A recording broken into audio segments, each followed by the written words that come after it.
যারা আমাদের ভোট দেননি জীবনে দেবেন না, তারা ওই রাস্তায় চিৎকার করুন আর গড়াগড়ি খান, কোনো লাভ হবে না। এই সরকার মাথা নিচু করার সরকার নয়, হিউজ ম্যান্ডেট নিয়ে জিতেছে। সব যোগ বিয়োগ 5 বছর পরে হবে। কেন এত অডিট হতে যাবে না? এত চঞ্চল হয় নাকি কেউ? 208টা এমএলএ জিতেছে, একটা আমি ছেড়েছি বলে 207। আমরা তো আগেই বলেছিলাম অন্নপূর্ণা ভাণ্ডারটা দেবে না, এটাকে নিয়ে একটু গ্রুপবাজি করা হবে। অতএব এটা বাংলার মানুষ আপনারা এখনো বুঝতে পারছেন অন্নপূর্ণা ভাণ্ডারটা নিয়ে কী পরিস্থিতি দাঁড়িয়েছে।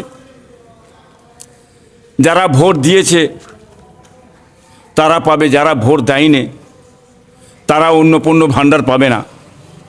তা যত মানুষ চেঁচাচ্ছে, চিল্লাচিল্লি করছে, আজ হুড়োহুড়ি করছে, এরা তাহলে ভোট দেয়নি কি? তা নতুন করে তাহলে একটা ভেরিফাই করে দেখা হোক না এরা ভোটটা দিয়েছে কি না। এরা যে ভোটটা না দেবে, এত ভোট তাহলে বিজেপি পাবে কেন? এখন কৌশল করে সরাতে চাইছে, অন্নপূর্ণা ভাণ্ডার দেবে না, মানুষকে আপনার বিভ্রান্তের মধ্যে ফেলবে। কি বুঝলেন? মানুষ যাতে ব্যস্ত থাকে, মানুষকে নিয়ে একটু হুড়োহুড়ি, কি বুঝলেন, এই কাজ করতে চাইছে। অতএব অন্নপূর্ণা ভাণ্ডারা এর আশা আপনারা ছেড়ে দেন। কি বুঝলেন? এখন না দেওয়ার জন্যে এই পন্থা পুনরায় শুরু করেছে, এছাড়া অন্য কিছু নয়। বিজেপি 100 বছর থাকবে, উনি কত বছর বয়স ওনার হয়েছে সেটা দিয়ে টোটাল মারলে আর কতদিন বাঁচবে সে জ্ঞানগম্যটাই হয়তো আমার মনে হচ্ছে নেই। কি বুঝলেন? কথা বুঝলেন না?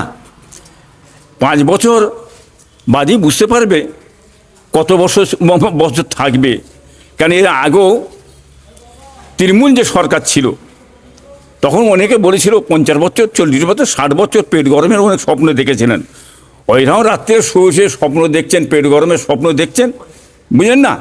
ওসব মানুষ জানে, লম্বা চওড়া কথা মেরে উস্কানি এবং কথাবার্তা বলে মানুষের মাথা গরম করে মাথায় যাতে মানুষ বকে। কি বুঝলেন?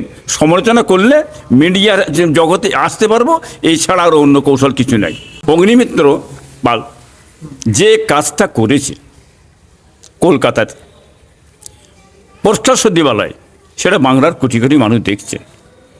যে কোনো মানুষ, যে কোনো ধর্মের মানুষ হতে পারে, সে হিন্দু হতে পারে, খ্রিস্টান হতে পারে, একটা মুচি হতে পারে, একটা কুলি হতে, একটা বাগদি হতে পারে, তার বাচ্চার জন্য সে খাওয়াচ্ছে।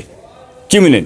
সে বাচ্চার দিকে খেয়াল করে, কিন্তু তার মানবতা যদি কারো থাকে, যাতে মানবতা, তার মানুষ সদয় যদি থাকে, কি বুঝলেন, এ কাজগুলো করবে না। কি বুঝলেন? এটা কি কাজ করেছে বাংলার মানুষ বুঝতে পেরেছেন। এদের কালচারটা কি, এদের ধ্যান ধারণা কোথায়? আমি এর আগেই তো বলেছি, এরা গরিবের সরকার নেই, এরা ধনী সরকার। অতএব রাস্তাঘাটে গরিব মানুষ তারা বাঁচার জন্যে, বাচ্চার জন্যে, খাওয়ার জন্যে, যাদের বাচ্চার প্রতি মায়া মমতা নেই, সে দেশের একটা বড় নেতা হয় কি করে, তাকে নেতা করে কি করে? কি বুঝলেন? এই যে কী কালচার, বিজেপির কালচারটা কি আছে, সেটা বাংলার মানুষ এখন ভালো মতন বুঝতে পারছে, আরও বুঝবে, দিন কত যাক আরও বুঝতে পারবে। এটা তো উনি যে আগে কোথায় ছিলেন, উনি আগে কোন সরকারে ছিলেন, এখন এই বিজেপির মধ্যে ঢুকে কি সেই চিন্তাভাবনাটা পাল্টে গেল? কি বুঝলেন? আগের বড় রাজরাজারা, কি বুঝলেন, তারা এইসব বহুত গরিবের অত্যাচার জুলুম করেছে। ব্রিটিশে ছিল এককালে এই ভারতবর্ষে, কি বুঝলেন, তারা মেরেছে, পিটেছে, অত্যাচার করেছে। এটা কি সেইভাবে করতে চাইছেন? হ্যাঁ, দেশের মানুষ ফুটপাথে কেন বসে আছে, কারণটা কি? তারা তো পেটের জ্বালায় বসে আছে, দুটো রুজি রুটির জন্য বসে আছে। তো তারা তো মেহনত করছে, পরিশ্রম করছে, কত মাংলা লাইনে, এমনি লাইনে, ফখড়ে লাইনে, চুরি করে নে তো। কি বুঝলেন? তারা বসে আছে বেচা কেনা করে, দুটো পয়সা হলে বাচ্চা কাচ্চা নিয়ে খাবে। হ্যাঁ, একটা সরকার একটা দেশের মানুষের কাজ দিতে পারছে না। হ্যাঁ, গরিব অসহায় মানুষের কাজ দিতে পারছে না, বেকারত্ব বেড়ে যাচ্ছে, জিনিসপত্রের দাম বেড়ে যাচ্ছে। হ্যাঁ, দেখছেন না কী পরিস্থিতি দাঁড়িয়ে আছে? আজকে চিনির দাম কোথা, পেঁয়াজের দাম কোথা, হ্যাঁ, ফসলের মানে দাম কোথা, হ্যাঁ, মানুষ বেড়েই চলেছে তো দাম, কি বুঝলেন, মানে সীমার বাইরে চলে গেছে, কি বুঝলেন, সীমাটার বাইরে চলে গেছে, এত বাজার দুর্মূল্য বেড়ে গেছে। এদিকে সরকারের খেয়াল নেই, সরকার খাই দেখছে, হ্যাঁ, কোথা বসে আছে দেখো, বুঝলেন না, হকাররা কোথা বসে আছে, রাস্তায় কারা বসে দুটো পেঁচা কিনে সেইগুলোকে মারো, ধরো, পেটো, তাড়াও। হ্যাঁ, কেন যাবে পশ্চিমবাংলার বাইরে যাবে কেন? আপনি পশ্চিমবঙ্গের মুখ্যমন্ত্রী তো, আপনার দেশের মানুষ এই পশ্চিমবাংলায় তারা কাজকাম করবে, খাটবে, মেহনত করে পরিশ্রম করবে, তারা কেন ফুটপাতে বসবে? তাদের ব্যবস্থা করে দিয়েছেন, ব্যবস্থা করে দেননি কেন? না দেওয়ার জন্য তো এরা নাচারে পড়ে আছে, কি বুঝলেন। আজকে তো হকার মেরে ভেঙে পুরো উড়িয়ে ধুলিসাৎ করে দিলেন, তো এরা খেতে পায়নি, তো এরা তো বিপদে পড়ে, এদের জন্য কিছু করেছিলেন, এদের জন্য ব্যবস্থা কিছু করে দিয়েছিলেন কি? তা তো করেন না। তাহলে বাংলার মানুষ বিজেপি আসার পরে কি হয়েছে না হয়েছে বাংলার মানুষ হাড়ে হাড়ে বুঝতে পারছে। এই বিজেপিকে বাংলার মানুষ নিয়ে এসেছে, এই বিজেপিকে বাংলার মানুষ, হ্যাঁ, উচিত শিক্ষা দিয়ে 5 বছর বাদে তাড়িয়ে দেবে, এটা দেখতে পাবেন আপনারা। দেখেন, বলার কিছু নেই, চামড়ার মুখ অনেক কিছু বলে দিতে পারে। বাচ্চার পেটে যেটুকুন দেবে সেইটুকুনি খাবে, তার বেশি খাবে কি করে? হ্যাঁ, এক ডেকচি দুধ কখনো বাচ্চা খেতে পারি কখনো? পারে না তো। সেটা এটা বলে লাভটা কি আছে, কি বুঝলেন? মিডিয়ার জগতে কিছু একটা হাইলাইট হওয়ার জন্যে এসব কথাবার্তা বলে হাইলাইট হওয়া যাবে না। বাংলার মানুষ আপনাদের চিনে ফেলেছে, আপনাদের কথাবার্তা, আপনাদের আদর্শ চালচলন চিনে ফেলেছে, অতএব বাংলার মানুষ পিছিয়ে যাচ্ছে, এটা মনে রেখে দেবেন। কেন ওর কথা বলছেন বলেন দেখি? হ্যাঁ, আমি তো আগে বলেছিলাম যে আইএসএফে যখন আরাবুলকে নিলে ভাবমূর্তিটা নষ্ট হলো, কি বুঝলেন। আবার বলেছিলাম আমি কথাটা আরাবুলের বিষয়, কি বুঝলেন, ভাইপো মানে ক্ষতি যাতে না করে। আবার বলছেন জঙ্গি, আরাবুল বলছে। এর আগেও তো দেখেন আরাবুল কোন ঘরে ছিল, আর ওই শওকাত মোল্লা কোন ঘরে ছিল? একই তো, না আলাদা ঘরে ছিল? যে শওকাত তৃণমূলের সেই শওকাত, সেই যে শওকাত তৃণমূলের, আরাবুল সেই তৃণমূল তো, কি বুঝলেন। অতএব শওকাতের মুখ দিয়ে যে কথাটা বেরোচ্ছে সেই কথাটা আরাবুলের মুখ দিয়ে বেরোবে, এটা এমন কিছু বড় কথা নাকি, কি বুঝলেন? এটা তো এমন কিছু বড় কথা নয়, এসব বলবে। যে দেখেন, রাজনীতির পলিটিক্স হচ্ছে, রাজনীতির ক্ষেত্রে এরা বলে যাবে। তো বাংলার মানুষ আরাবুলকে চিনে ফেলেছে, শওকাতকে চিনে ফেলেছে, শওকাত যেটা পড়ে গেছে আর বেরোতে হচ্ছে না, ঘুম হারাম, কি বুঝলেন, সে বাংলার মানুষ বুঝতে পারছেন। অতএব আরাবুল যাই বলুক যাক, বাংলার মানুষ আরাবুলকে চিনে ফেলেছে।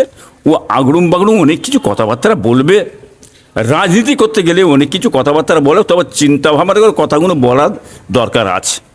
এখন দেখুন বর্তমান যেটা চলছে, বিজেপির বিকল্প আর কিছু খুঁজে পেচ্ছি না, একটাই মাত্র বাংলার মুখ দেখছি, বামপন্থী। বাম ছাড়া বিজেপির বিকল্প আর কেউ নেই। চাকরির জন্য বাম, শিক্ষার জন্য বাম, কৃষির জন্য বাম, শিল্পর জন্য বাম, দ্রব্যমূল্য কম করার জন্য বাম, মানুষের অধিকারের জন্য বাম। হ্যাঁ, কি বলেন, এই বাম ছাড়া কোনো রকম রাস্তা আমি খুঁজে পেচ্ছি না। অতএব বাম চারিদিকে ময়দানে আছে, তারা লড়ছে, লড়ে যাচ্ছে, কি বুঝলেন। আজকে সরকার ভয় পেয়েছে বলেই এইভাবে অত্যাচার জুলুম করছে, যাতে আন্দোলন বন্ধ করা যায়, প্রতিবাদ বন্ধ করা যায়। প্রতিবাদ বন্ধ করা যাবে না, আন্দোলন বন্ধ করা যাবে না। মানুষ ময়দানে নেমেছে, আরও নামবে মানুষ, যে যার নিজের অধিকারে নিয়ে। চারিদিকে লাল ছাড়া আপনি আর কিছু খুঁজে পাবেন না, সেটা বুঝতেই পাচ্ছেন কীভাবে বাম নেমেছে। বাম ছাড়া বিকল্প আর পশ্চিমবাংলায় নেই।